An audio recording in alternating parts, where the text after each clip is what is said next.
morning, Ashish. How are you doing? Good, good morning, Rajiv. I'm doing very well, thank you. Superb. Lovely to have you finally on Leaders in Library Season 3. We have been talking on this for a couple of months, and for whatever reasons, COVID or work, we couldn't do it. But I'm glad finally we are meeting today. No, I'm really happy to be here, and thank you for putting up with me to get this so late. Or not? And it's my fault actually, but it's good to be here. Absolutely. No, it's not your fault at all. And things were not fine at both our ends. We were busy with our own schedule, but lovely to have you. And I'm very glad to talk to you, Ashish, because you are the second leader from the same organization who is equally an avid book lover coming on this show. And the first one was Amit, who started season 3 for us. We missed him in season 2, but he was the one who kickstarted season 3 for us. So lovely to have the second leader from AVIVA again. Thank you so much. I'm glad to be here. Yeah. And he talks a lot about how both of you are book lovers. Now you keep sharing books and keep talking about books. So that's a fantastic camaraderie beyond work in terms of book lovers as two individuals, isn't it? Yes, and we like the books which are very different. We don't have a similar taste in books, but whenever we really like the book that we love, we just gift it to each other so that we can read, and that kind of expanded both our libraries in that sense. I'm look at Amit; he would read so many different sort of books. And my taste was pretty narrow before I met him, but he just expanded my library as well. So it's a great camaraderie because you get to review the book, firsthand before you read it, Yeah, and you get so many good things about a book that you feel like you have to read it. absolutely. Lovely. And beyond reading is such a fantastic experience.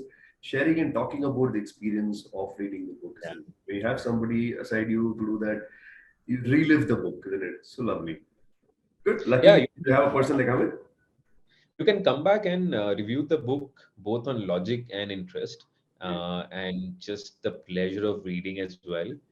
The avid book lovers, it's not only about the content, it's also about when you're reading it, are you feeling good about it or not? Yeah. So from that perspective, it's just lovely to have someone who can just talk about books in lens, and it's difficult to find people like that these days.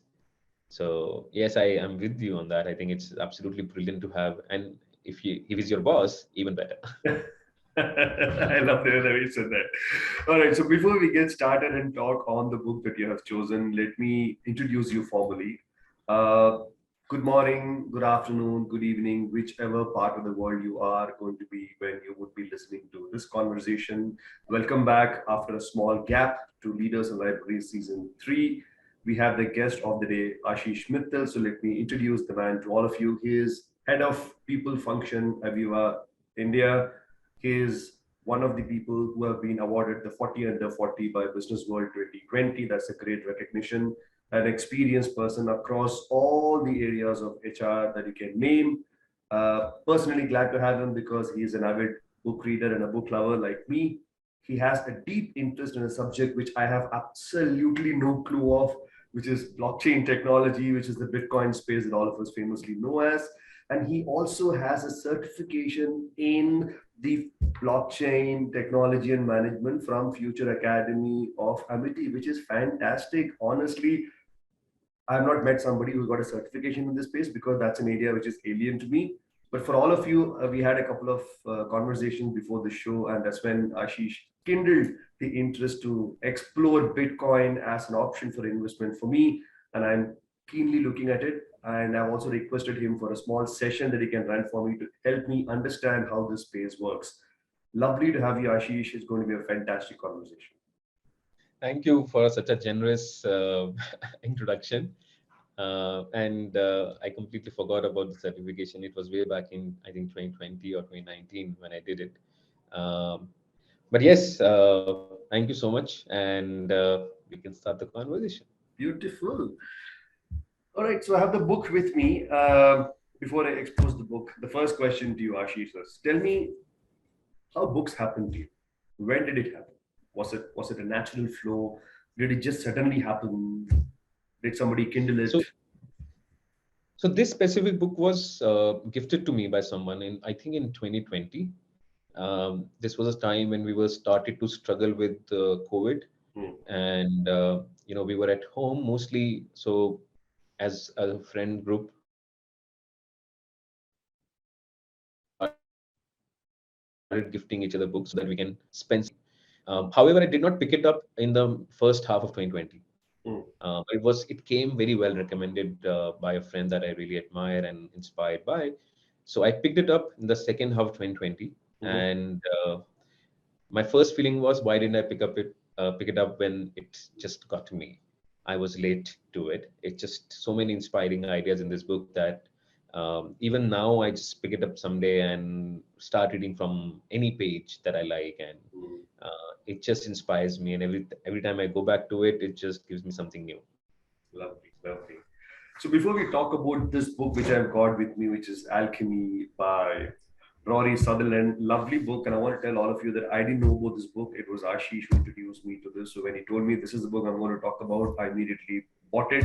I didn't find it on Amazon for a while. I struggled around, went to a couple of bookstores in Bangalore, which are the Crosswords and Sapanas. Didn't find it there, which means people have been buying this book. Then luckily I got the book, and then today we are talking about it. So before we get into the book, Ashish, I would like to go back a little to your younger days and tell me, how did you hook on to books? How did it happen?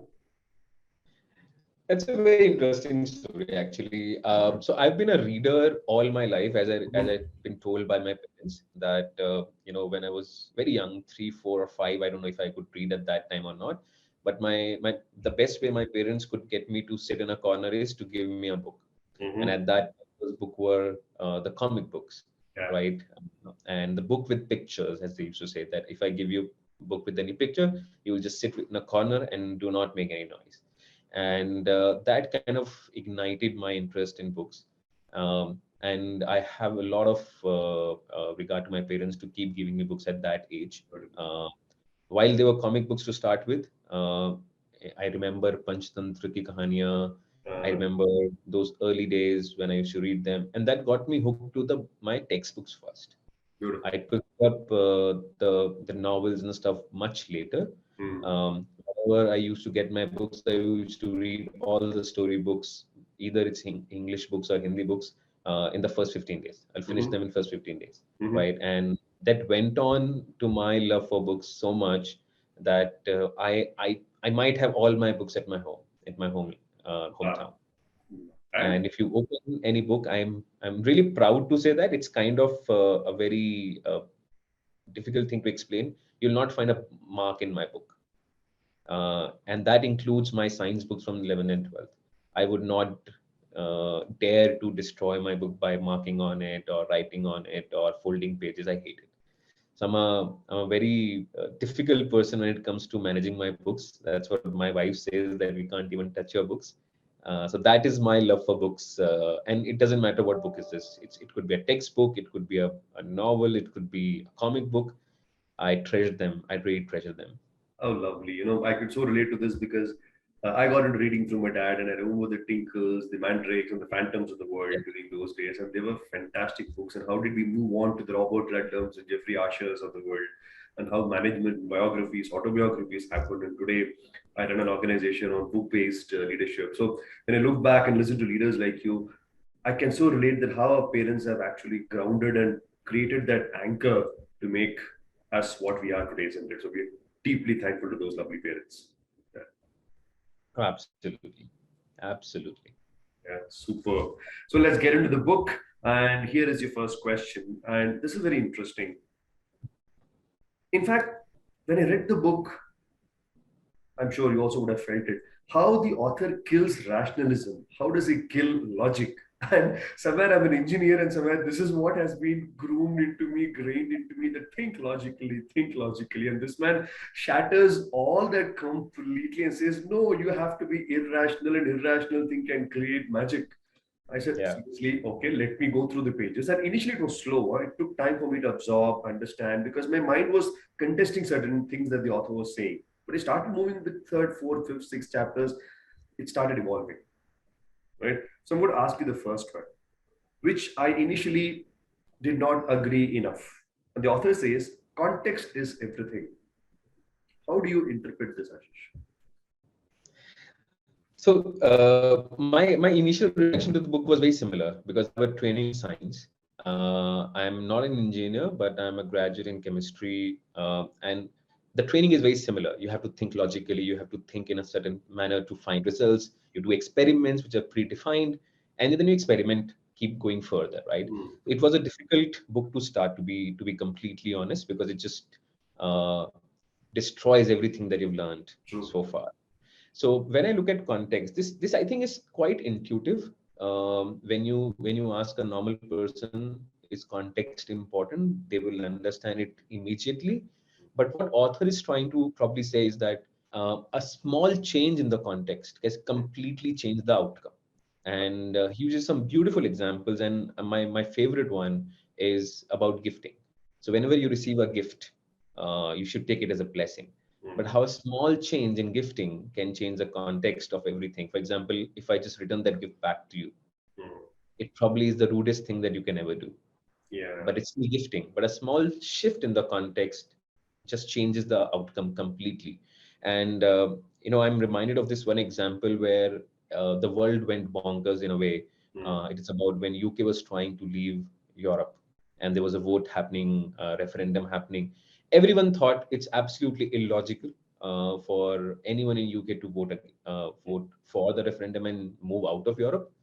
And every TV personality, every politician was saying, "Oh, this will lead to the rise of the labor cost across Mm. the board," and no one thought that the referendum will be successful. Mm. But from the context of it, what people understood was the rising labor cost could mean higher pay Yeah. or a higher salary, and then they voted for it. So, slight change in context, what you were trying to explain versus what people were understanding, it just completely changes the outcome. And that's what I think author has tried to explain by saying there is a way of solving problem which you call with the narrow context, Mm. and then you look at the wider context and include people and their behaviors and their irrationality. Mm. And that's where it kind of hit home for me that context is probably the supreme thing. Absolutely. I mean, very true, right? Because the profession in which you and me are, how much ever we keep harping about the power of content, I think it becomes relevant only when the context comes and sits, right? In the absence of Yes. a context, the delivery of a content is absolutely worthless for any consumer, Yes. right? I could relate so much from my own profession when I was reading this. I think under leadership also it helps us as leaders if we can understand the context of why we are doing that. It gives us a balcony view of everything that you do, isn't it? And then it helps us to really look at elements of it and come up with a very optimum and right solution. What's your take on that? I think this is exactly what he's trying to explain in the book, is what my understanding is that one is what we want people to understand. Hmm. And that's the context, the first context. The other context is what people understand from what you say. Correct. So, as leaders, our job is not only to fix the context that we want to explain, but also as audience trying to understand what are people interpreting out of it, Hmm. Hmm. right? And that is where the content is lost True. because of the context. As leaders, we always do the right thing. We always try to fix the context of why we are doing. We have our statements ready for why we are making a particular change, Correct. but people don't understand in the same way. I Hmm. mean, if you say we need to be stricter with our expenses, people will understand cost cutting is happening because maybe we are not making profits. Yeah. So it's not the same. It's not what you say. It's how you say, and you have to be really careful in what people will understand of it. Very I true. think that's where we will, as leaders, be most successful if we're able to bridge that gap. Absolutely. Very right. Because it's not about us, it's always about the people. Yes. Yeah. It's their context, not our context. Yes, That's a their huge context. thinking shift, isn't it? Yes. Lovely, lovely. So that takes me to the next one, and this is interesting. And I want you to explain this a little more for the audience. Let expanded answer. He says a change in perspective is worth 80 IQ points. How do you connect this to leadership? And what is this 80 IQ points and why 80 of all? So, so I think this is more of a sensational statement that the author is trying to make, and where this 80 number comes from is, and that's my understanding, Hmm. 80 is what defined by the psychology is a number below which it is difficult for anyone to function as a normal human being in the society. And it's not a fixed number. This number has kept changing over the years. And Right. how do you define in clinical terms insanity, Mm. or, what you need as a minimum IQ points to be able to perform as a normal human being in the society, Mm. a normal, safe, sane human being in the society. Mm. So I think author is trying to sensationalize this statement, but I Mm. think what he's trying to, on a wider context, meaning what he's trying to say is, um, if you're unable to change a perspective on things, or Mm. if you're unable to look at things differently, the Mhm. chances are that you are going to fall in the same trap again and again. Okay. And he's given multiple examples, and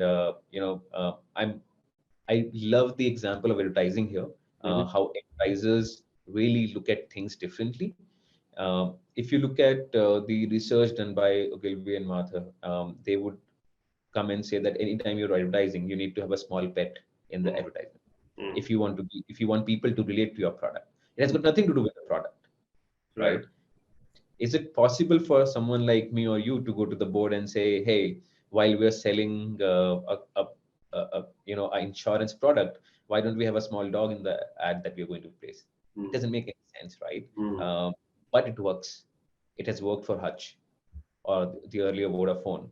Yeah. Uh, if you go back and see the ads on TV and social media, you'll realize how many pets are there in their ads, because they are taking this out of context, illogical thing and putting into advertisement, because that's where they're more experimentative than in other problem solving. True. And I'll give you another example of this, which is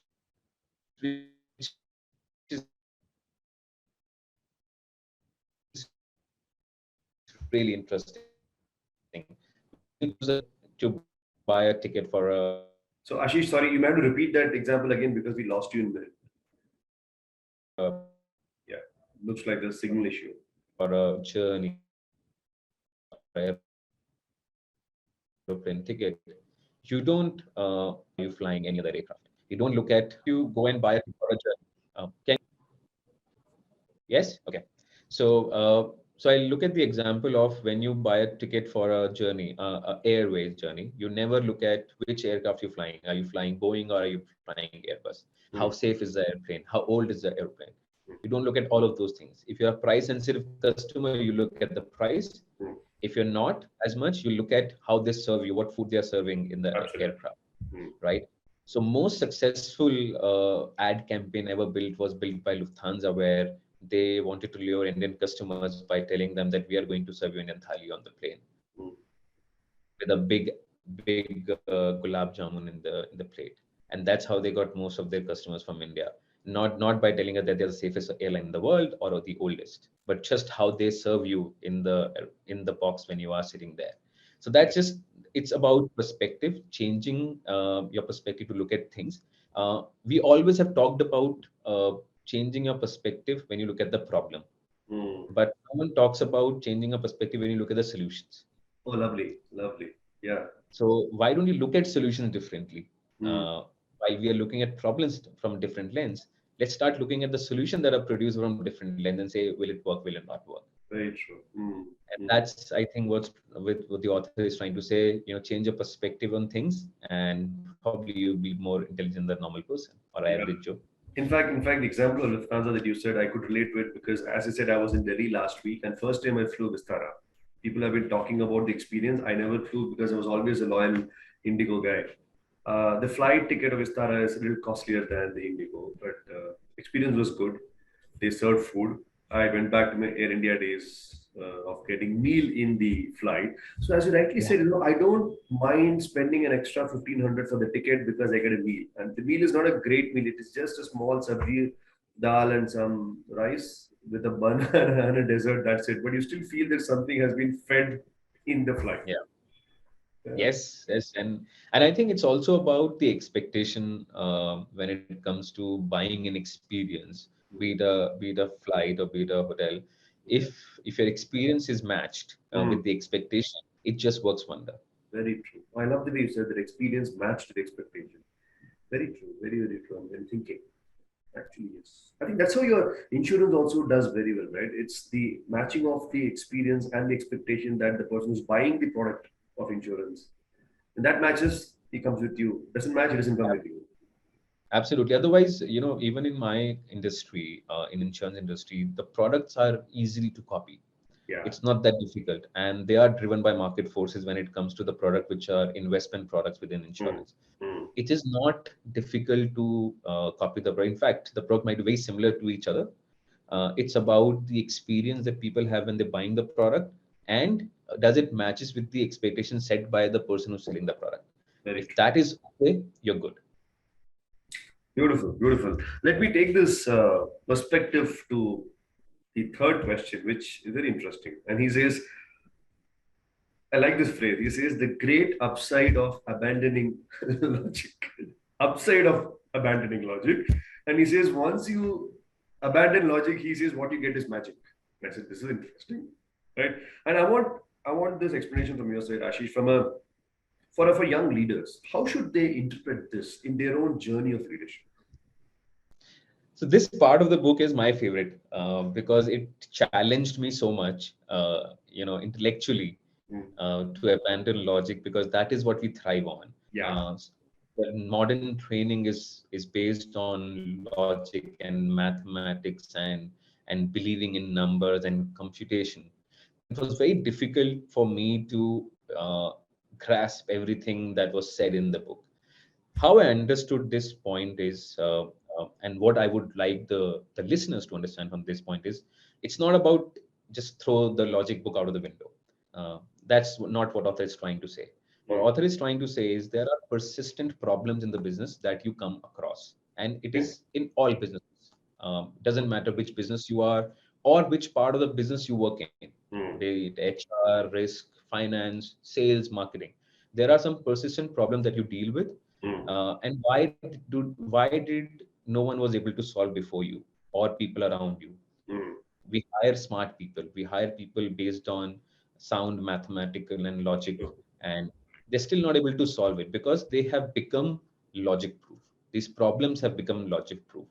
Mm. And it's a simple analogy. Something the logic cannot break, then you have to look at maybe a different kind of solution where logic doesn't come into the picture, Mm. Mm. right? And to solve these logic proof problems are probably the biggest rainmakers for any business. So Mm. when you abandon logic to solve these logic proof problem, that's where you get the biggest buck. And that's where the magic happens, as the author says. He's not saying just go out and stop doing logical things. Do logical things, but create a safe space. If you're a young leader in a company, create a safe space for people where people can experiment with things that doesn't make any sense or Mm. are counterintuitive, to put Mm. it mildly, Right. and let them experiment with it. Something will come of it. Let those 10% or 15% of people experiment with new things, and maybe the magic will happen there. Beautiful. So tell me a little expanded on this same question, Ashish. Somebody like you who moved from an L&D role to an HR role, and you work with people, you work with building capabilities who drive organizations. How has this abandoning logic helped you? Is there any instance that you can elaborate that could be a good example for young leaders? Yes, there's a example which is really close to my heart, because this is something when happened, it was very emotional for people everywhere. It was the onset of COVID. Hmm. It was before I read the book, so now I can explain it. Otherwise, Okay. I couldn't have explained it properly. Um, we were hit by COVID, and from tech standpoint, we were very a sales organization, so we like to come to office, and our tech was enabled from office, not from home, Okay. right? There was a 1 month lockdown Hmm. uh, where we couldn't go to office, and there were very few people who have laptops Hmm. in our industry or in our company rather, because most of the sales force works on desktop or on their phones, Right. and because of the data privacy laws and everything, we were very concerned about how are we going to reach out to these people, Hmm. right? And the logical answers that we started getting from leaders were we should use Facebook for work, we should use these technologies where people can connect and talk, and we Hmm. are not leaving them be for next few Okay. days when we can go to office. um, but it wasn't good for me because taking any new technology meant training, True. explaining to people how it works. We were not able to connect to people. How Mm. would you do train the people? It Mm. wasn't just working for me. So I came up with something which met with a lot of resistance. Mm-hmm. I said, why don't we just make a WhatsApp group for people along with their leaders if you want to communicate to them? Mm. Imagine saying this in an organization of our size, 2000, Yeah. 2,400 people, saying we will create WhatsApp groups, put the leaders in the group, and that's how we communicate. And I give a very simple solution. I said I'll create a group of HR business partners. These HR business partners will be part of all these groups. Mm. And if I want to communicate 3 lines, I'll Mm. just put it on my group, and then these HR VPs can put in all the other groups, and we will reach to every person Mm. within like 5 minutes, because everyone checks WhatsApp every minute, Correct. Correct. right? There is no training required. People know how to use WhatsApp. People know the basic, uh, behavioral requirement for using a WhatsApp group, because they have their family groups there, they True. have their friends group there. True. So it's not something that need to be taught. Mm. It was a game changer for us. We Yeah. have not abandoned the WhatsApp group even yet. They are still working. And if I want to communicate something in short sentences, or something that I want to reach, or my CEO wants to reach out to people in like next 5 minutes, that's what we use even today. In Wow. fact, we complement all our communication which are not private information through WhatsApp, and we relay through WhatsApp even today. Now companies are coming up with WhatsApp for business to reach out to their customer. We did 2 years back. In 2020, we used it, and that was our only way to reach to our people in a quick way. I'm Lovely. sure you would have heard of business continuity plans where people have to Yeah. call Yeah. and reach to every last man. We finished the BCP in like 5 minutes. We reached the last person, True. True. and people could ask for help. People could reach out to their community that they are closely knit through their office. These groups there were regional groups, there were city groups, there were functional groups, Wow. uh, and suddenly the whole communication problem was solved. How nice. How many groups did you create? I mean, I'm just curious on the number of groups, size So of the initially, organization. so initially we created about 25 groups, if I'm not wrong. Mm-hmm. And we had a limit of 258 people in one WhatsApp group. Mm. So for sales, we had to divide the groups Right. in regions and cities.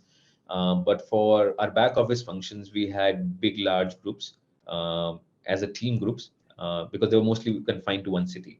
So city group didn't make sense. So I think we had some 20 odd groups. Now it has come down to 15, 16 groups that we still manage. I have dedicated people who manage these groups while they have different jobs, but they still manage these groups in terms of communication.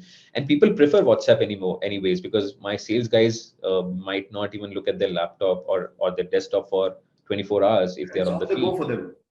It's on the go for them. We don't pay for the technology. It's free Yeah. of cost, Yeah. and it just works.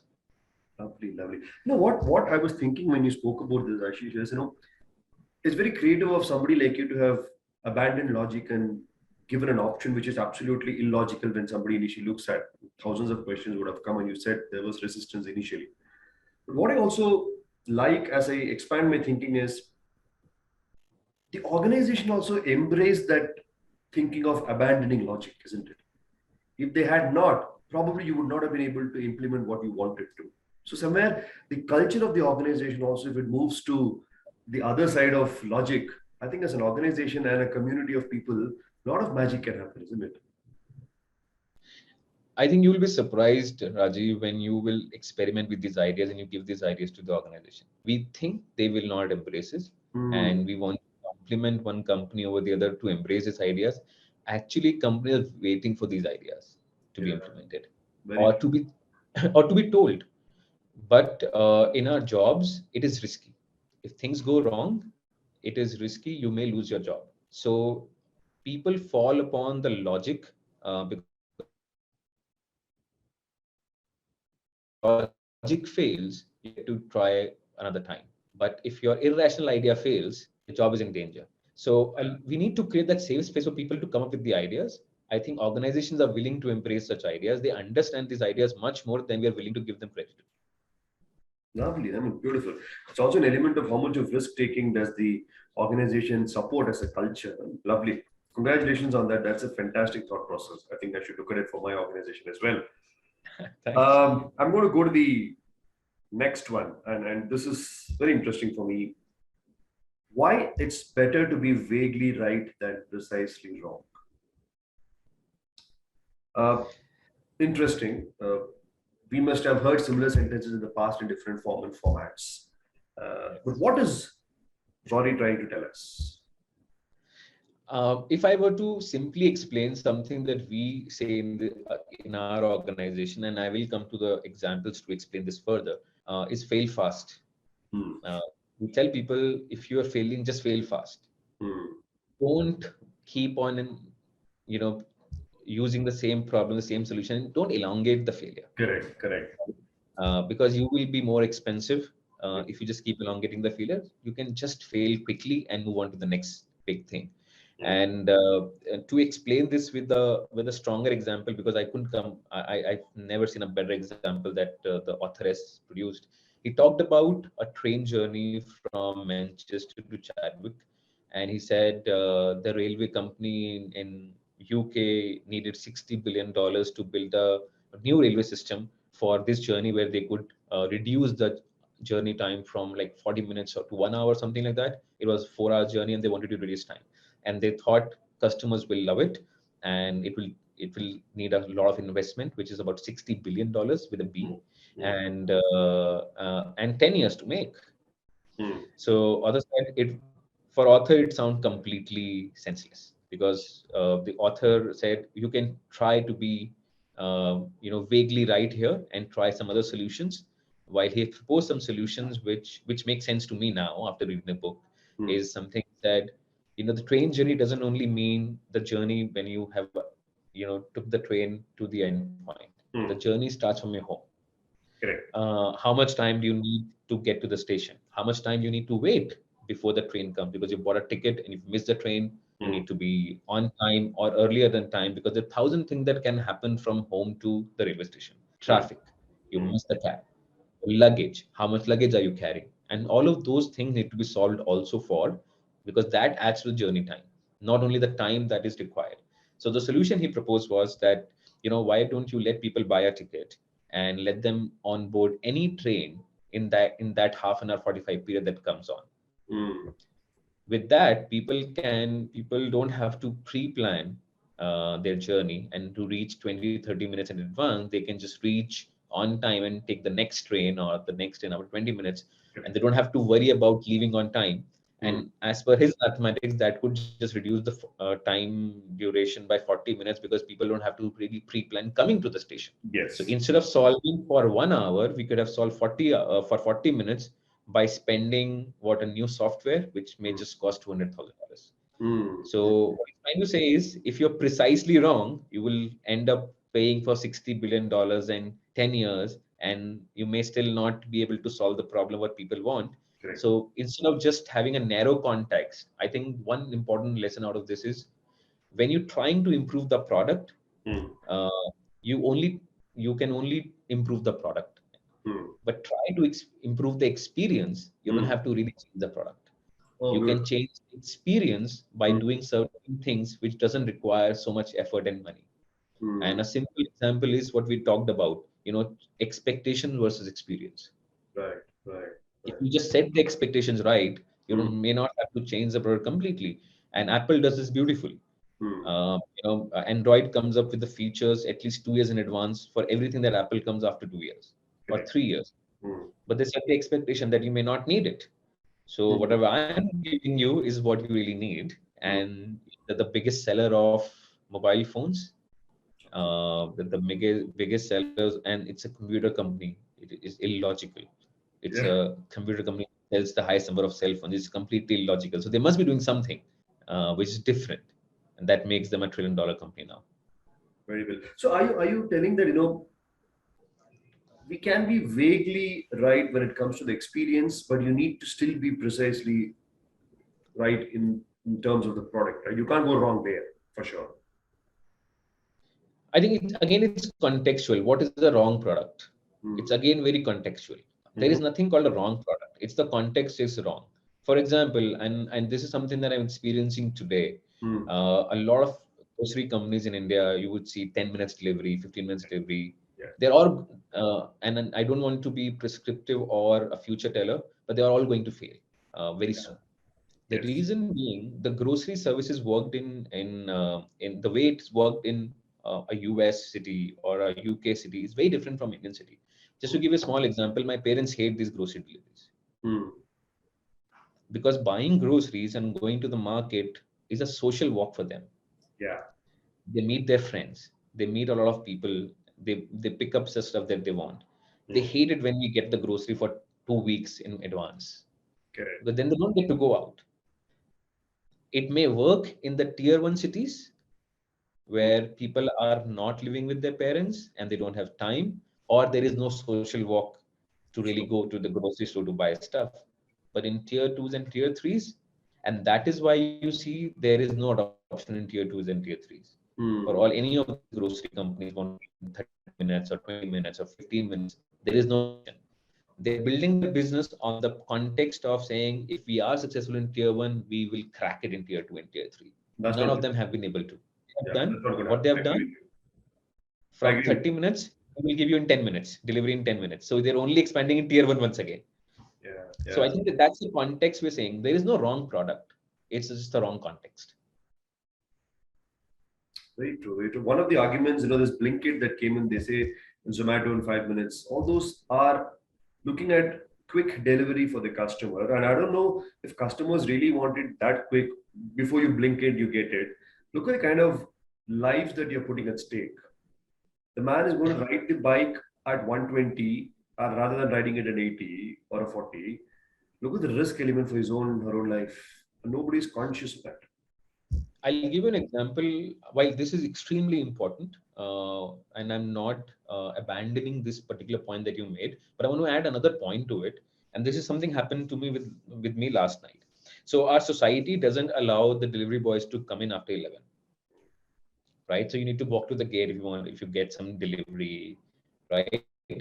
At 10:15, I was really hungry. I didn't have my dinner. I wanted to eat something, and I said I want to order something, and I opened Zomato. There was a 10-minute delivery, Hmm. and there were multiple items listed there.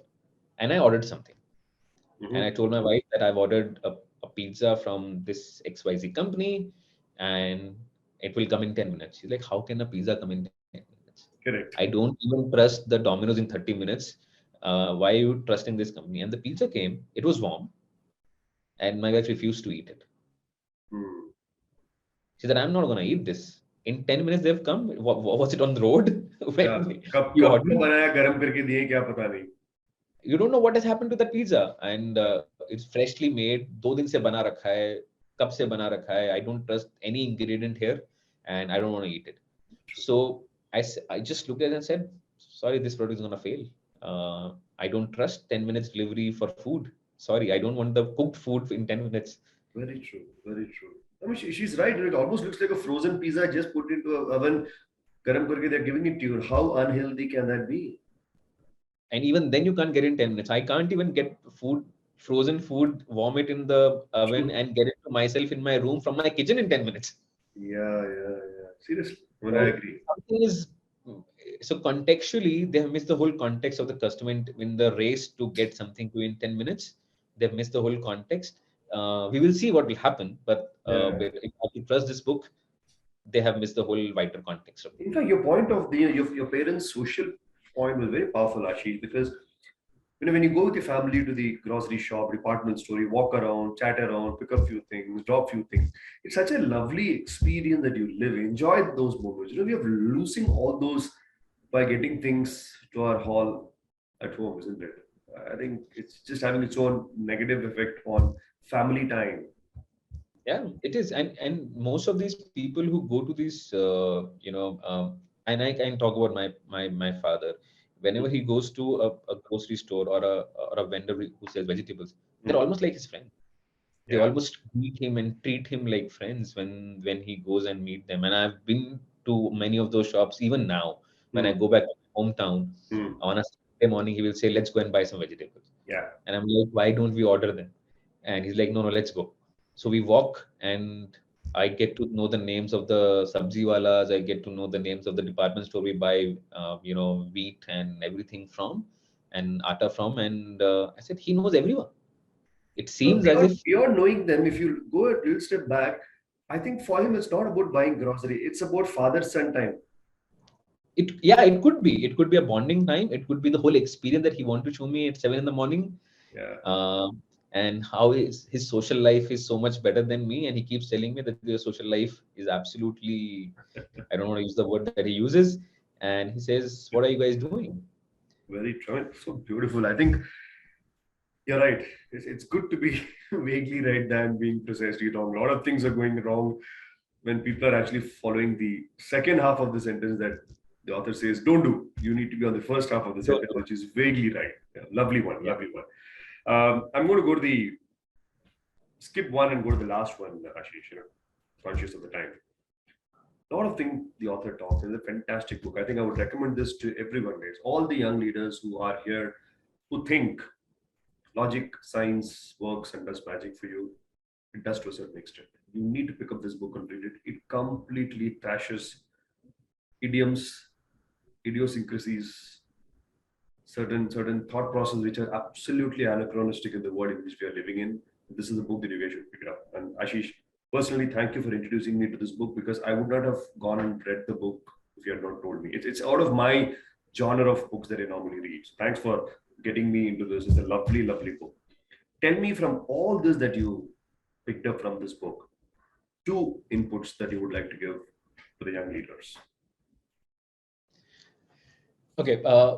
First thing I would say is ask stupid questions. Because if you ask logical questions, you will get logical answers. If you ask stupid questions as young leaders, you will get answers which are counterintuitive. Hmm. And that's where you may find your magic. Hmm. That's the first thing. Beautiful. And we heard this before from all our seniors and managers that there are no stupid questions. But make it a point to ask one stupid question every once in a while. Beautiful. The second thing I would say is, look at problems differently. Hmm. Obviously, you should, but start looking at solutions differently. Just change your context of solution. Don't accept the solution because someone has said this works. Hmm. Try to deconstruct that solution. Try to look at the solution differently. We've been looking at problems differently. It's time to start looking at solutions differently as well. Very Those are true. two things I would say. Very true. Thank you so much. They were bullseye. And your WhatsApp example in your organization, the success of that is a classic example of how did you look at solution differently rather on clinging on to the problem side. So thank you so much, Ashish, for this conversation. I thoroughly enjoyed. I hope you had a good time. It was great. Thank you so much. Thanks for being here. Absolutely. Looking forward to talk to you and I see you when I come down to your city. Yeah. Till then, bye Thank you. bye. Have a good day. Bye.